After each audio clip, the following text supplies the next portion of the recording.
Lekin bu yerga kelgan, bu yer boshqacha dunyoga men tushib qoldim-da. Mana 3-kun o'sha men o'zimni boshqacha his qilyapman. Assalomu alaykum, hurmatli hamshaharlar. Men Nizomin rayonidan mana shu Farg'ona vodiysiga kelib turib, mana ukamiz, vrachimiz Dostonjon davolanyapman. Bugun 3-kun, Xudoga shukr. O'zimni juda ham yaxshi his qilyapman. Men Dostonjonni ukamizni telefon nimalarda, xalq nimalarda ko'rib, atayin ixlos qilib keldim. Avvalambor Zomin xalqidan alangalik sizga salomlar bo'lsin. Salomat bo'ling. Sizning kelajakda ishlaringizga omad tilaymiz. Bundan ham obro'yingiz mukammal bo'lsin. Bundan ro'yobga chiqsin ishlaringiz. Mana oldingizga qo'ygan rejalar bo'lsa kerak, shu rejalaringiz amalga oshsa, butun zominliklar tomonidan sizga omad tilaymiz. Amin. Sizning oilangizga, mana shu boshlab olgan mana korxona nimalaringizga Xudo xolasa Alloh yo'lingizni bersin sizda. Amin. El nazardan qolmang ishqilib. Amin. Mana Hoji tog'amiz bizga juda shijoat bilan keldi. Haligi Hoji tog'am bilan xarakterimiz o'xshash ekan. Bildingizmi o'sha kuni? Qo'l tashlang. Xarakter o'xshash bo'lgandan keyin bemorda yaxshi bo'lishi tez bo'ladi. Chunki mana Hoji tog'amiz bilan suhbatda, Dostonbek dedi, xuddi haligi oldingi tanish odamga o'xshab suhbatlassangiz, haligi bir ko'tarinki kayfiyat bo'ladi-da. Mana Hoji tog'amiz 55-yil. 55 lekin meni 92-yil deyishmaydi. Siz ham 55-yilga o'xshamaysiz. Yo'q, to'g'risi aytganda siz ham 55-yilga o'xshamasa ekansiz. Ilohim bundan ham yoshomon bo'lib yuring. Erkak kishining yosh bo'lishi ayol kishiga bog'liq ekan. Rahmat. Xolam yaxshi qaragan ekan. Rahmat sizga.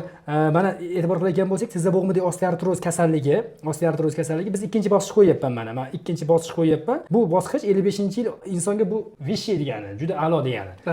Zo'r degani. Endi e'tibor qilayotgan bo'lsak, mana bellarida ham Hoji tog'amizda ozgina muammosi bor. Endi 55-yil, ya'ni 71 ga kirgan insonda bellarida ozgina muammo bo'lishi mumkin. Lekin 55-yil mana holatingiz bo'lsa umurtqangiz mana mana shu 40 yoshli insonning umurtqasiga o'xshaydi. Bu ham demoqchiman, yo genga bog'liq bo'ladi yoki o'zingiz ehtiyot qilgan bo'lasiz. Endi mana bizning taktikamiz hozirgi kunda bu soha bo'yicha, ya'ni suvay bo'g'im kasalliklari bo'yicha O'zbekiston nafaqat, balki qo'shni davlatlardan ham kelib bizda davolanib ketyapti. Qanday hali bemorlarimiz borki, og'ir bosqichda bo'lsa ham hammasini qabul qilyapman. Hammasini qabul qilib, ishonch bilan. Ko'ngil. Birinchi o'rinda ko'ngil. Ikkinchi o'rinda ko'p joylarga borilganda endi protezlash masalasi ko'tarilyapti. Sun'iy bo'g'im qo'yish masalasi. Albatta, hali biz sun'iy bo'g'im qo'yishga xalqimiz hali tayyor bo'lgan yo'q. O'shaning uchun hozirgi kunda shu oqim bo'yicha ketaverishimiz kerak. Ya'ni bemorda sun'iy bo'g'im qo'ydirgisi yo'q. Albatta, sun'iy bo'g'im qo'ymasdan davolashimiz kerak ekan. Endi Hoji tog'a, siz aytmoqchi, bizning hali kelajakdagi niyatlarimiz juda ham katta. Mana kelajakdagi niyatlarimiz mana shu travmatologiya, ortopediya sohasini yana ham shakllantirish. Nafaqat Farg'onada, balki O'zbekistonda shakllantirish.